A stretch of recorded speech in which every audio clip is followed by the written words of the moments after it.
Charlie was starting to get annoyed. He was only here as a favor to Waria. Otherwise, as the young master of the Wade family, his status was far above the Smith family. What right did they have to summon him? Waria was angry too.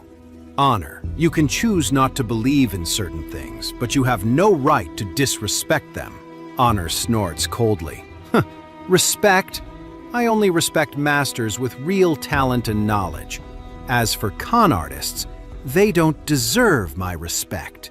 With that, he gestured to the old man beside him and said proudly, "This is Tristan Finch and his granddaughter Fiona, the most renowned doctor in Oris Hill." Charlie looked up and was taken aback. The pair, one old and one young, looked like a grandfather and granddaughter, but their clothes were clearly different from everyone else's. The old man was over 60, wearing a simple linen tunic, a pair of old-fashioned, black-framed reading glasses, and he had a long white beard. His eyes were sharp and bright. The girl standing next to him, about 18 or 19 years old, was wearing a modest uniform with a short haircut and bangs. She had bright eyes and a brilliant smile, and she carried a cool, classic air about her. But it was the girl's appearance that really caught Charlie's attention. In all of Oris Hill City, her beauty was on par with Claire's, who was known as the First Beauty, and he hadn't seen many who could compare. But unlike Claire, this girl's gaze was sharper, and she had an air of arrogance about her. She didn't seem very approachable. When she saw Charlie looking her way, Tristan Finch gave a faint nod, but the girl remained cold and didn't even glance at him. Honor turned back to Waria. "Sister, the person you brought is barely in his 20s. He probably hasn't even memorized the basics of cosmic balance and the 4 elements, and he's calling himself a master. People would laugh at our Smith family for being so gullible, trusting in superstitions instead of medical skills." The barb was clearly aimed at Charlie. He was shocked. How did he suddenly become a liar? At that moment, Honor addressed the old man again, bowing slightly.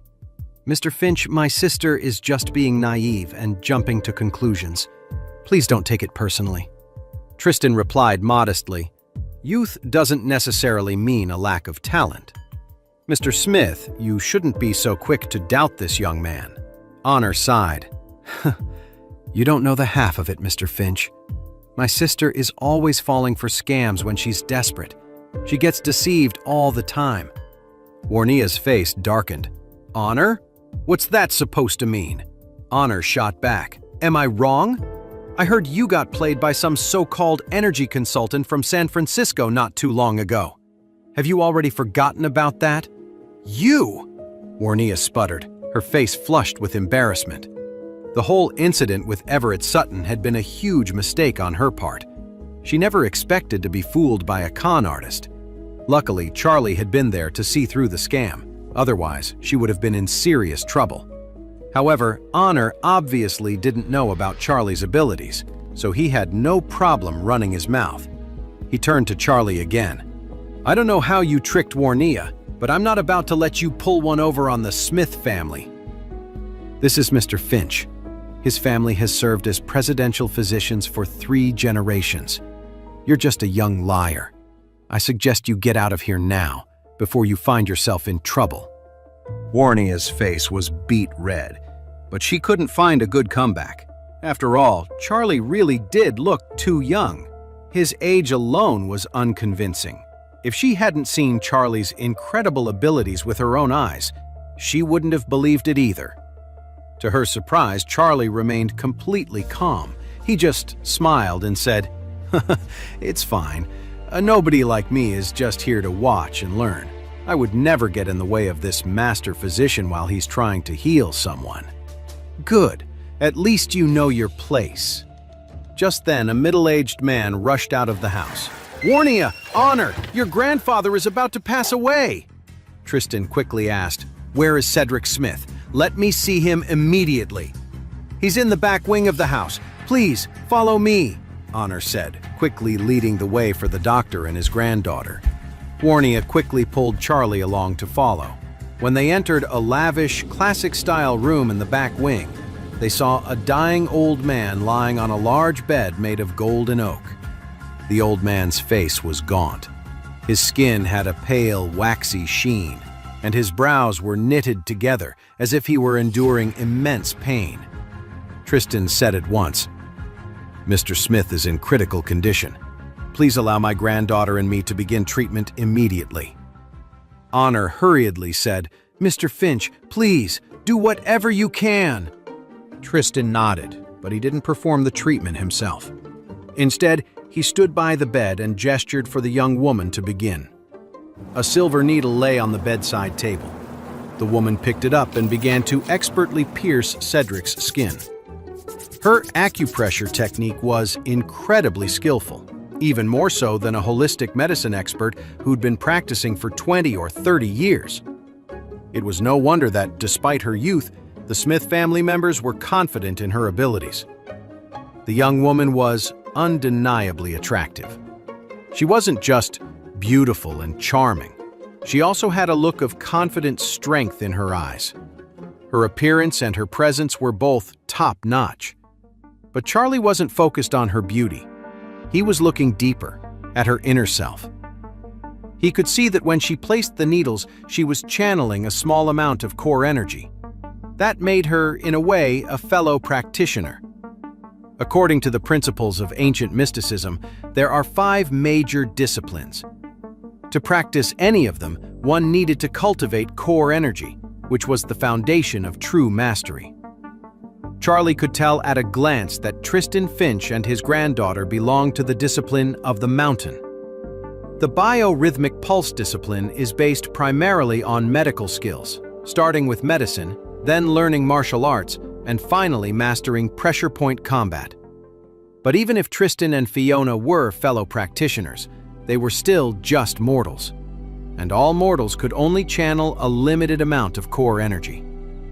But Charlie had already been reborn by spiritual energy, and his body was now far beyond what a normal person could be.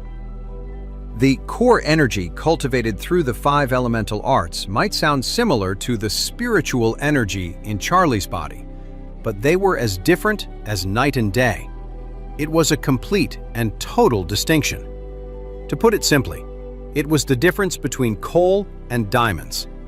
Even though they both come from the same source, coal is just a raw material with limited energy and a low price. Diamonds, on the other hand, are the refined essence, holding immense energy, incredibly hard, and worth thousands of times more.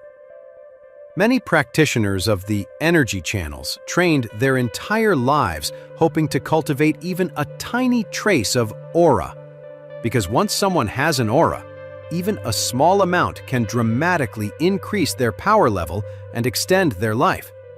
However, 99% of the disciples of the energy channels could train their whole lives and never managed to cultivate even a hint of spiritual energy before they died.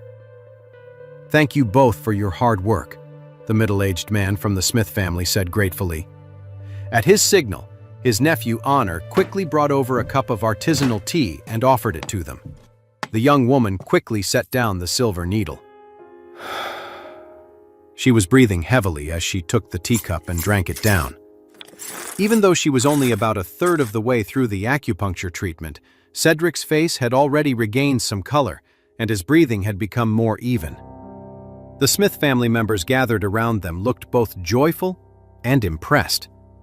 The woman looked pretty pleased with herself.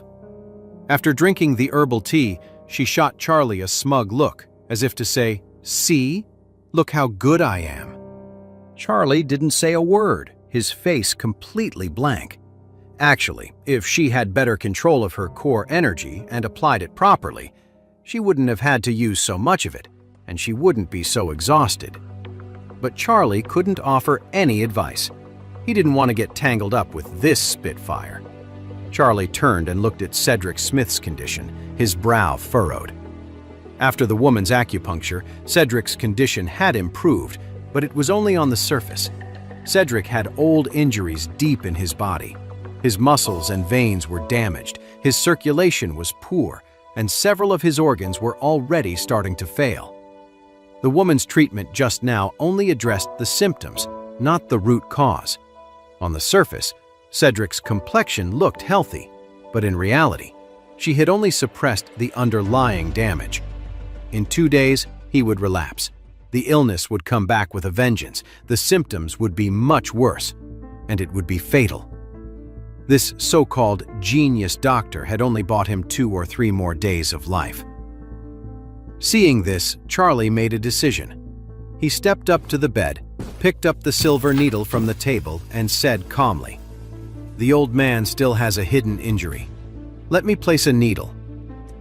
When the middle-aged man from the Smith family saw Charlie about to perform acupuncture, he looked shocked and moved to stop him. But when he saw how skilled Charlie's movements were, he paused, frowning in confusion. Honor, however, exploded with anger. "Hey, what do you think you're doing?" he yelled. Charlie replied calmly, "Mr. Smith has an old injury. I'm going to repair his muscles and veins and restore his internal organs. Otherwise, he won't live for 3 days." "What are you talking about?" Honor was furious. "You're cursing my grandfather! I'll kill you!" Waria quickly stepped in front of him. "Brother, let Mr. Wade treat Grandpa. Don't cause trouble." "I'm causing trouble?" Honor shot back angrily. "You're okay with just handing our grandfather's life over to him? I'm not that reckless. Are you trying to kill him?" Waria's voice was ice cold. "I believe in Mr. Wade's abilities. Let him do his work. I will take full responsibility if anything goes wrong." "You'll take responsibility? That's bullshit!" At that moment, Charlie didn't even look up. The silver needle in his hand was a blur of motion. With a flick of his wrist, he pierced several pressure points, including the solar plexus point, and others to improve circulation and channel vital energy. Then, he sent a small amount of spiritual energy into Cedric's body through the tip of the needle. The young woman saw Charlie daring to perform acupuncture on Cedric, and her face flushed with anger. She stepped forward to stop him. "Hey, you! Stop right now! If something happens, you'll be held responsible." Just then, Tristan, who was standing beside her, grabbed her arm. "Hold on," he said in a deep voice. "Don't disturb him." The young woman said anxiously, "Grandfather, he's just poking him randomly. He's going to hurt him." Tristan said sternly, "Fiona, look carefully at his technique." Hearing her grandfather's command, the young woman had no choice but to turn her gaze to Charlie's hands. Hey amazing viewers, it's Charlie here. Thanks for sticking with us. By the time of the release of this video, only 11% of our viewers have joined the party by subscribing, and 89% of you might miss out on our next mind-blowing video. So what are you waiting for? Hit that subscribe button and join the exclusive club.